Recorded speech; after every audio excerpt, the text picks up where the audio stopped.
Hey everyone, today I want to have a quick discussion regarding being able to find the perfect Anomaly Investigation quest for you to be able to grind enough points and be able to hit the level cap, which is at 100 right now, as we are waiting for free title update number 2 to raise that level cap to about 120.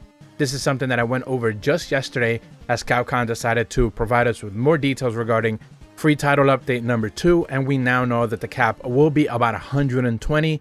And some players who most likely aren't nowhere near the level cap 100 are going to be desperately trying to grind levels to be able to be ready for these new additional monsters, which are going to have their very own tier 6 Anomaly Investigation quest, which will be expected to be unlocked after level 100. So today I kind of wanted to go over what the perfect parameters are for some of the quests that you should be able to looking out for, keeping your eyes peeled, making sure you get one of those quest copies in your roster. And if for some reason you don't necessarily want to join a random hunt, make sure you host at the very least one of the hunts that are going to give you the best amount of points possible for time investment. Now, to be fair, there's multiple ways to go about this. There is no one specific hunt, but you can certainly keep an eye peeled for some parameters. Now, one of the biggest mistakes people make is that they start using the research request. This is actually something you see in the quest counter, where you start looking at the top right of the screen and you see a monster being suggested there that if you hunt it, you get a certain amount of research bonus points and you end up getting investigation coins rewards. If you do that monster, you end up getting some sort of higher rewards for you to be able to level up your anomaly investigations a bit faster. The deceiving part of that is that you're usually hunting a monster that ends up giving you less points by nature. Just hunting that monster is not an anomaly 5 monster or tier 5. It is most likely a lesser one. So you end up just kind of hunting a monster that by nature gives you less points, but with the multiplier kind of ends up giving you more, and it's just a little bit misleading. What you want to end up doing is usually hunt star 5 anomaly monsters. These are the ones that are going to end up giving you the highest amounts of rewards with some extra conditions. So if you go through your normal quests, you're going to notice that some of them have extra conditions like time limit. Some of them have failure conditions, like if you faint a certain amount of number of times. Sometimes they end up having like max participants.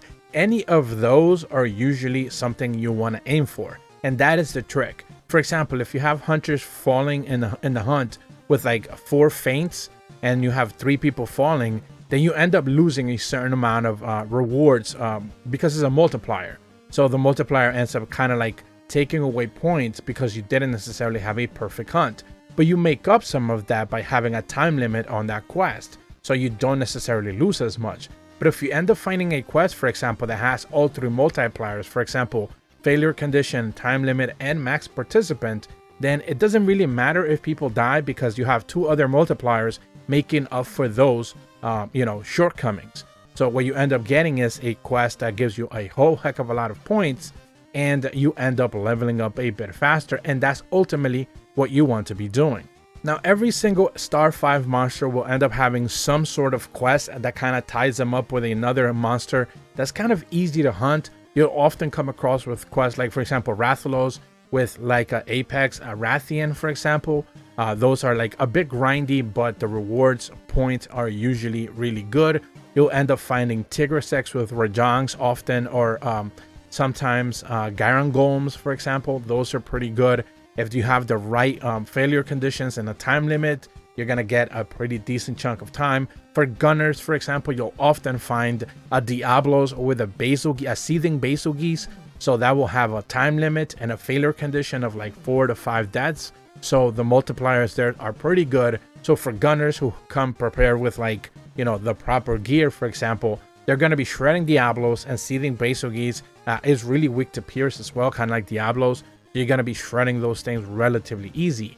Astalos and Teostra is another one that I've seen people suggest as well, as Astalos and Teostras end up, kind of falling relatively fast as well if you come properly prepared.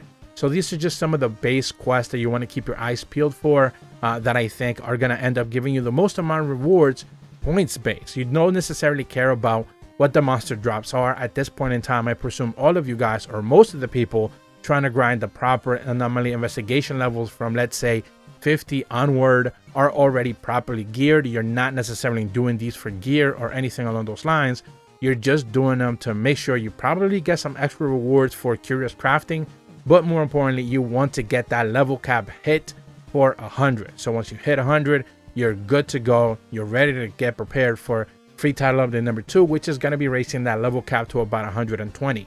The good thing is though, the grind from about 90 to 100 can be, if you do 2 really properly, extra condition hunts, you're gonna probably end up getting the same level up for every 2 quests. So you're not necessarily gonna have to grind too much.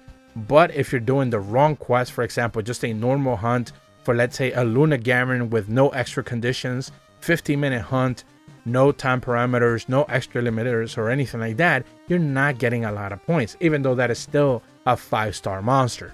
So it's worth keeping your eyes peeled to make sure you find one of those really good extra condition quests. Make sure you get those multipliers and just put in the grind, put in the work, because again, we have about, by the time of this video goes up, most likely roughly around 10 more days or so to be able to, get to that level cap. And then people are just going to be doing really high event quests or investigation quests. They're not going to be doing the lower tier ones. So the chance for you to be able to find one of those lower tier ones with other people, especially if you're doing it online, is going to be lesser than probably suggested, especially if you're playing on PC and you're not using the mod to be able to kind of like remove the whole, region limitation situation that is going on there. And, you're going to have not necessarily a great time doing that. So just to once again recap, make sure you're hunting Anomaly 5 monsters. These would be Lunagaron, Mitsutsune, Diablos, Rathalos, Astalos, Sinogre, Seragios, Magma Almudron, and Tigrex.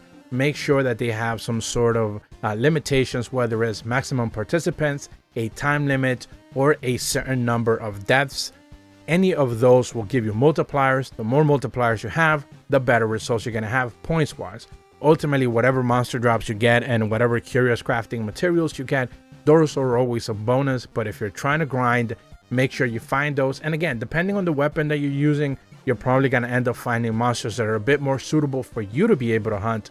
Therefore, you want to stick it out with those. You don't want to really fall into the trap of the whole research request monsters suggested. You get a Bishaten showing up, or you get a Royal Ludroth and stuff like that. Those are fine if you're like hunting for those specific monsters and you're hunting for more investigation coins, but you don't necessarily want to focus on that too much unless you end up getting a 5-star monster there and you end up having a quest that you can host with pretty decent multipliers and modifiers.